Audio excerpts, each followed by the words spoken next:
మన తొలి వెలుగు ప్రేక్షకులు అందరికీ నమస్తే. రేవంత్ రెడ్డి ముచ్చట, కేటీఆర్ ముచ్చట, కేసీఆర్ ముచ్చట చెప్పే ప్రయత్నం చేస్తా. ఈయనే ప్రయత్నం చేయరు. పేపర్లు వచ్చిన ముచ్చట అబద్ధం అయితే చెప్పను. ముగ్గురు ముచ్చట చెప్తా. ముగ్గురిట్లలో ఎవ్వడు నాకు మెనమామ లేడు. విన్నరా? ఈయన ప్రయత్నం అయితే చేయరు. సీఎం కుర్చీ నీ అయ్యా జాగీరా అని అడుగుతుండు. ఓన్లీ రేవంత్ రెడ్డి అడుగుతుండు, సీఎం కుర్చీ ఏమన్నా నీ అయ్యా జాగీరా? 2 ఏళ్లలో ఉన్న సర్కార్ని కూలుస్తా అన్నాడు. ఒకటే నిలుగుతా ఉన్నావు, మరి ఎట్టెట్ట కూలుస్తావు కూల్చు అని రేవంత్ రెడ్డి కేటీఆర్కు సవాల్ ఇసురుతుండు. అయినా మరి కేటీఆర్కు కూడా నిజంగా సిగ్గుండాలి జగనన్న. ఇప్పుడు ఒకటే ప్రజలు ఓట్లేసి గెలిపించారు రేవంత్ రెడ్డిని. ఉత్తపుణ్యాన్ని కొనవి వాళ్ళ కూసబెట్టి నామినేటెడ్ పదవి కాదు, అది పాడైపోను. ప్రజలు ఓట్లేసి గెలిపిస్తే ఆడ ఏది కాంగ్రెస్ ప్రభుత్వం అధికారంలోకి వచ్చింది. ఉత్తనే వచ్చింది అనుకుంటాడు. గడుకోసారి కూలుస్తా అని చెప్తా ఉన్నాడు. అంటే రేవంత్ రెడ్డి ముచ్చట కూడా చెప్తా.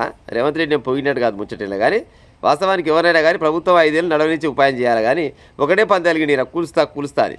ఇంకా తను 2 ఏళ్ళకే నన్ను దింపుతా అని అంటుండు. 4 కోట్ల మంది ప్రజలు నన్ను ఆశీర్వదిస్తే కూర్చున్న ఈ సీట్ల ఉత్త కూర్చోలే కేటీఆర్. 4 కోట్ల మంది ప్రజలు ఆశీర్వదిస్తే నేను ఈ సీట్లో కూర్చున్నా అని అంటుండు. ఇంకా నువ్వు మరిగినంత మాత్రాన నేను దిగుతానా? నువ్వు ఎంత మరిగినా కానీ నేను మాత్రం దిగేది లేదు, నా కుర్చీ నాకే ఉంటుందని అంటుండు. తర్వాత మీరు చక్కదానంగా మీరు పాలిస్తే నేనెందుకు ఈ కుర్చీ మీద అని అంటుండు. నిజమే కదా? కేటీఆర్, కేసీఆర్, హరీష్ రావు వీళ్ళంతా చక్కదానంగా పరిపాలిస్తే తెలంగాణలో మళ్ళీ కాంగ్రెస్ కానీ బీజేపీ కానీ అసలు పుట్టగతే లేకుండా ఉండాలి. వాస్తవానికి అలా చక్కదానం బాగాలేకనే కాంగ్రెస్ పార్టీకి అధికారం ఇచ్చారు. ఓకే. ఇంకా 10 ఏళ్లలో నీ పరిపాలన చూడలేక బాగలేక నన్ను తీసుకొచ్చి కూసబెట్టిరు. 20 లక్షల కోట్ల బడ్జెట్ పెట్టి విద్యకు ఇచ్చింది 0. కేసీఆర్ సిగ్గుందా నీకేమన్నా? 20 లక్షల కోట్ల రూపాయల బడ్జెట్ పెట్టి తెలంగాణలో విద్యకు ఇచ్చింది ఎంత అంటే 0 ఇచ్చినావు. నేను విద్యని మొత్తం 7 కాడికి మల్లెపూల తోట చేసిన అని మాట్లాడుతుండు కేసీఆర్ మన రేవంత్ రెడ్డి గారు. సరే, ఇక ఆయన ముచ్చట అట్లా ఉంది. కానీ మరి విద్యకంట రేవంత్ రెడ్డి సార్ ముచ్చట చెప్తా. విద్యకి ఏంది? నేను బాగా బడ్జెట్ పెట్టి విద్యని మొత్తం ఇప్పుడు నెంబర్ 1 దశకు తీసుకొస్తున్నా అని అంటుండు.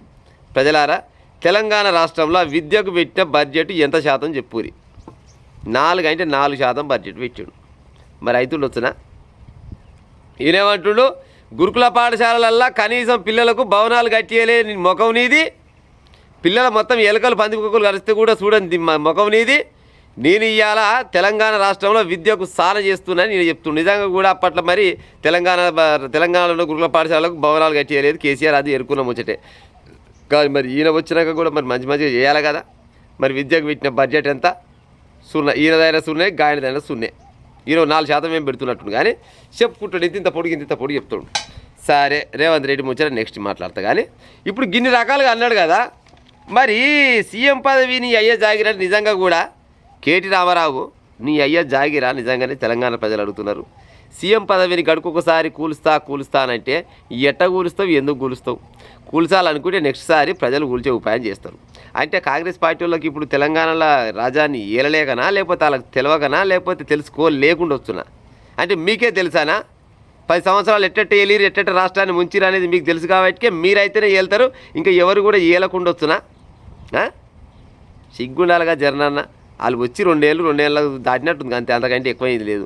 ఒకవేళ కాంగ్రెస్ పరిపాలన కరెక్ట్ లేకుంటే తెలంగాణ రాష్ట్ర ప్రజలంతా కలిసి నీ అయ్యకు పట్టినకైతే ఈయన కూడా పట్టిస్తారు. ఈయన పెద్ద సమస్య ఏం కాదు. ప్రజలు తలుచుకుంటే చేపట్ల పని ఇదంతా. విన్నారా? అంతేగాని గడుకోసారి నేను కూలుస్తా. ఏంది నువ్వు కూల్చేది? లొటపీసు కూల్చేది? ఇంకా ఏం కూలుస్తావు చెప్పిగా? ఇప్పుడు నువ్వైనా ఆయన అయినా ఇద్దరు జనాలు మోసం చేద్దామని కూర్చుని ఒక 5 ఏళ్ళు అయితే ఉండవలసిందే. ఆ తర్వాత ఒకవేళ ప్రజల బతుకులు మారాయంటే మారతలేవని తెలుసుకుంటే ఏమంటే కాంగ్రెస్ వాళ్ళని కూడా ఏంది కాంగ్రెస్ ప్రభుత్వాన్ని కూడా కూల్చొట్టి మరొక ఆల్టర్నేటివ్ ప్రభుత్వాన్ని తీసుకొచ్చే ఉపాయం చేస్తారు. మీరు చక్కదానంగా చేస్తే మీరు ఈ రేవంత్ రెడ్డి ఎందుకు వచ్చు? రేవంత్ రెడ్డి అన్నట్టే మీరు చక్కదానంగా 10 ఏళ్ళు పరిపాలిస్తే రేవంత్ రెడ్డి ఎందుకు వచ్చు? రేవంత్ రెడ్డి ఎట్టు వచ్చిండు? మీరు నీ అయ్యా, నీ బావ, నీ అక్క, నీ శైల్య, నీ బలగం మొత్తం తెలంగాణ రాష్ట్ర ప్రజల సొమ్మంతా పందికొక్కులు లెక్క మేస్తుంటే మీ తిన్న సొమ్మంతా కక్కిస్తా బిడ్డ అంటే నిజంగానే కక్కిస్తాడేమో అనే ఆలోచనతోటి తెలంగాణ ప్రజలు కాంగ్రెస్ పార్టీకి అధికారం చేతికిచ్చారు. చెంచల్గూడ జైల్లో డబుల్ బెడ్రూమ్ ఇప్పిస్తా, మళ్ళీ పోతే ఇంకే జైలు ఉండే కదా ఆ జైలు ఇది ఇప్పిస్తా, చిప్పకూడి తినిపిస్తా అని అన్నాడు. మరి చెర్లపల్లి ఎక్కడవా, చెంచల్గూడ ఎక్కవా? ఇప్పించిరా? డబుల్ బెడ్రూమ్ ఇప్పించిండా? చిప్పకూడి తినిపించిండా? నువ్వు జైలుకు తోలాలనే ఆలోచన ఏం లేదు తెలంగాణ ప్రజలకు. కేసీఆర్ ఫ్యామిలీని జైలుకు తోలాలనే ఆలోచన ఏం లేదు. కాకపోతే వాళ్ళు తిన్నరు అని చెప్పినావు కదా, ఆ తిన్న సొమ్మును కక్కిస్తే నువ్వు జైలుకు తోలినట్టే లెక్క. ఏమంటారు ప్రజలారా? ఇప్పుడు కేసీఆర్ని, కేటీఆర్ని, హరీష్ రావుని, కవితమ్మని వీళ్ళందరూ జైలుకు పంపిస్తానని అన్నాడు వాస్తవానికి రేవంత్ రెడ్డి. మీరు జైలుకు పంపించమన్న సంగతి తెలిసిపోయింది. జైలుకు పంపించకున్నా బాధలేదు, కానీ వాళ్ళు తిన్న సొమ్మును కక్కిచ్చే ఉపాయం ఎప్పుడు చేస్తావు? చేసేనా అయినా, లేకపోతే అలాగెళ్ళి ఏమైనా వాటర్ రావచ్చు నా సప్లై కూకుని అందుకోసమే ఉన్నట్టుంది. ఎంతెంత పెద్ద మాటలు అబ్బాబ్బాబ్బా, ఇంత పొడుగు మనిషికి తత్తున్న రేవంత్ రెడ్డి మాటలు మాత్రం చిన్న పొడుగు మాట్లాడలే. బిడ్డ మీ పని అవుతుంది, మీ బిడ్డ మీ పని అవుతుంది. తెలంగాణ రాష్ట్ర ప్రజలంతా నిజంగానే ఇలా పని అవుతుంది అనుకున్నారు. ఏం పని అయింది? 2 ఏళ్ళు అయిపోయి ఇప్పటిదాకా ఏంటికి కూడా వీగలేదు అంటే నిజంగా ఏంటికి కూడా వీగలేవు రూపాయి. ఎన్నోసార్లు అన్నాడు కేసీఆర్ అన్నాడు, కేటీఆర్ అన్నాడు నా బొత్తు మీ పరాగపడతా అని చెప్పి నిజంగా కూడా అలా బొత్తు కూడా వీగలేకుండా పోయి పాడైపోయింది. అంటే వీళ్ళంతా అంతర్గతంగా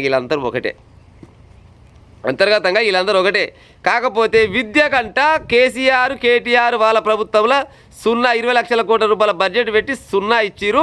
మీరు ఏం చేయలేదు, నేను చేస్తున్నా అంటే మరి నువ్వెంత చేస్తున్నావు? విద్యకు, వైద్యానికి ఎంత ఖర్చు పెడుతున్నావు చెప్పాలి కదా. మరి చెప్పాలి కదా.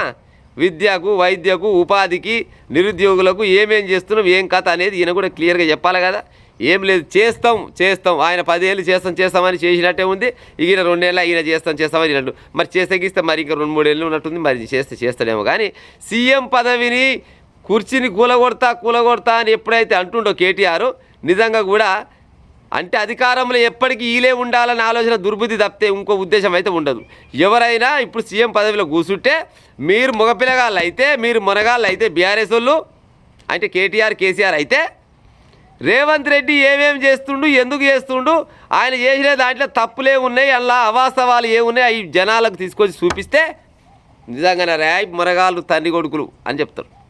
మీ అయ్య అసెంబ్లీకి రాకపోయే, నీ పంచాయతీ నీకేమిటి, అక్క పంచాయతీ అక్కకేమిటి, బావ పంచాయతీ బావకేమిటి, మీ పంచాయతీ మీకు ఎప్పుడు మీ మీద ఎలగబడితే ఇక జనాల సమస్యల మీద ఎప్పుడు కొట్లాడతారు చెప్పు. ఇక మీరు ఇక ఎప్పుడు కొట్లాడతారు? మీరు కొట్లాడి రేవంత్ రెడ్డి మీద ఒకవేళ రేవంత్ రెడ్డి ప్రభుత్వం ప్రజలకు నచ్చలేదంటే ఏ రకంగా నచ్చలేదు, ఏం కథ అనేది జనాలకు వివరించి ఆ సీట్ని గుంజుకునే ఉపాయం చేయాలి. మీరు ఆ గుంజుకునే ఉపాయం చేయరు. ఇక ఆయన మాత్రం గిత్తత లేకున్నా కానీ ఊకనే రాలే బిడ్డ కూర్చున్న సీట్ అనే ఆయన పాటలు వేసుకుంటాడు.